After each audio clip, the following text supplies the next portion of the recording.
Welcome back to Houston Life. The city is full of plant lovers, but if you have a small balcony, that's a patio and a balcony. Yeah. A balcony or patio, it could be hard to grow everything you want. Yeah, container gardening is fun. It's an exciting way to transform your outdoor space, and you don't need a lot of room. Kenny Nguyen with Houston Plant Market joins us now with how to get started. Kenny, we're glad you're back. Yeah, thank you for having me back. Well, and you did the Home and Garden Show over the weekend. Yes. You've been very busy, and then PlantCon is coming up when? April 13th and 14th. April 13th and 14th. So this is a newer event here in Houston, but essentially this is where plant enthusiasts can get together at PlantCon and share ideas. Even if you are a plant novice, everybody is welcome at this event, right? Exactly. And we today are talking about like edible plants, native plants and everything. But at PlantCon, we also have like orchids, bonsai, carnivorous plants, native plants, edible plants, everything for everybody. That is so exciting. Carnivorous plants, Tessa, you should get one of those. You know what? I feel like I relate to a carnivorous plant, but Getty, we are seeing some video right now from PlantCon from last year. And even though this is a newer event, I mean, this is something that where the community, especially in Houston, is so strong. Yeah, we couldn't believe how many people showed out for the first one. I think we were expecting about 1,000 attendees was our optimistic take. We ended up having about 2,500 attendees come out for year one. Oh my gosh, it's super cool. Incredible. And to refresh our viewers' memories, back in 2020, y'all essentially started doing plant meetups, right? And it's grown. Were you surprised that so many people wanted to connect in this way? I was at first. At first, for me, it was more about like helping people just get together and like do utility, like swapping plants and everything. But the social component ended up being so big, so many people ended up staying around like after these hangouts and just talking for hours and hours. And I realized like this is what everybody needed during the pandemic because we were all so isolated from one another. Everyone was only talking in the Facebook groups. So getting together in person was the first time we actually got to interact. And it's so cool that you can get together and you can trade tips, right? Because you have beginners who maybe don't know the basics. And then you have really just people who are super enthusiasts and they have complicated questions. They have, they can exchange like master tips and stuff like that. So that's pretty cool. Exactly. It's a huge support network. It's a sporting network. I love sports. Okay, what have you brought for us today? Because it smells delicious over here. So I wanted to show you guys first, if you have like a smaller balcony or a patio, you can actually use a really cheap setup here, just cinder blocks and some cedar plank. Oh my gosh. And so I've spray painted these cinder blocks here, and so it's got like a nice tan color. Oh, it is nice. Yeah, and then we have cedar planks here, which these are actually fence posts. So they're super sturdy. You don't need to treat them. They're actually pest repellent. And so these are great for like growing some edibles and stacking them. And something you can just grab at your local hardware store. And it's so easy. If you want to grab that cinder block, throw it on top of there. Okay. So you can actually just raise some height if you need some. Oh, okay. And so this becomes super modular.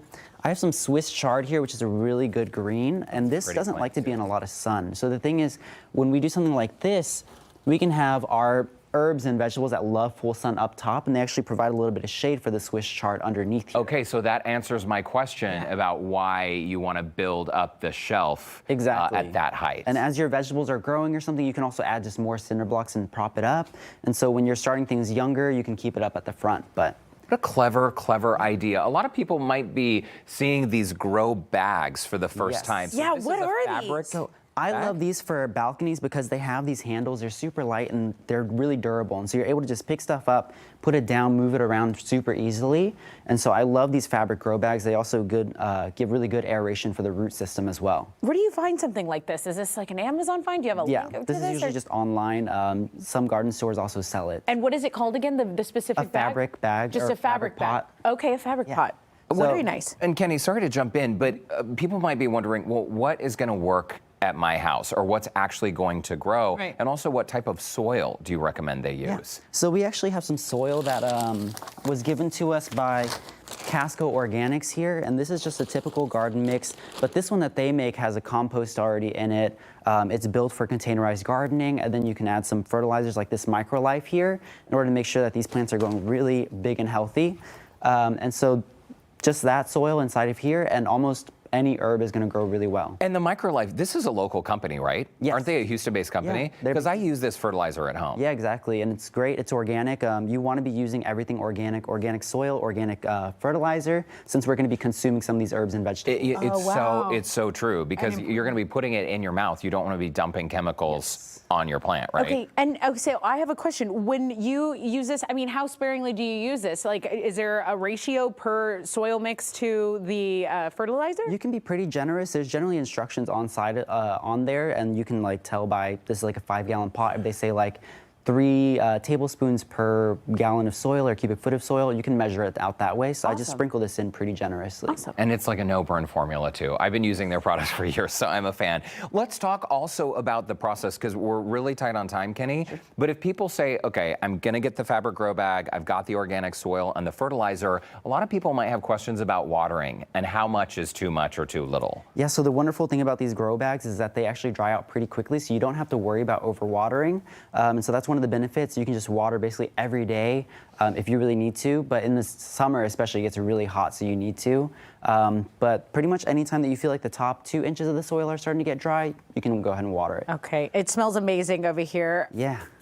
Are there going to be other tips you can get at PlantCon? Yeah, they're going to have tips for everything from edible plants to how to grow orchids and fertilizing orchids, how to take care of carnivorous plants, everything under the sun in the plant world. Kenny Nguyen, thank you so much for stopping by Houston Life.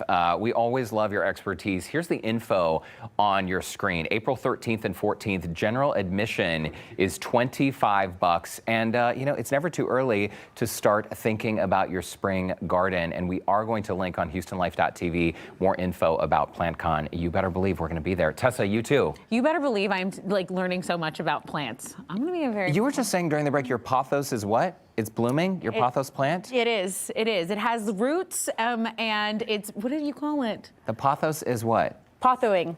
Stemming. It's stemming. Stemming. Her pothos is stemming. Thanks to Kenny. It looks beautiful. You gave it to me Thank you, last Kenny. time. Thank you.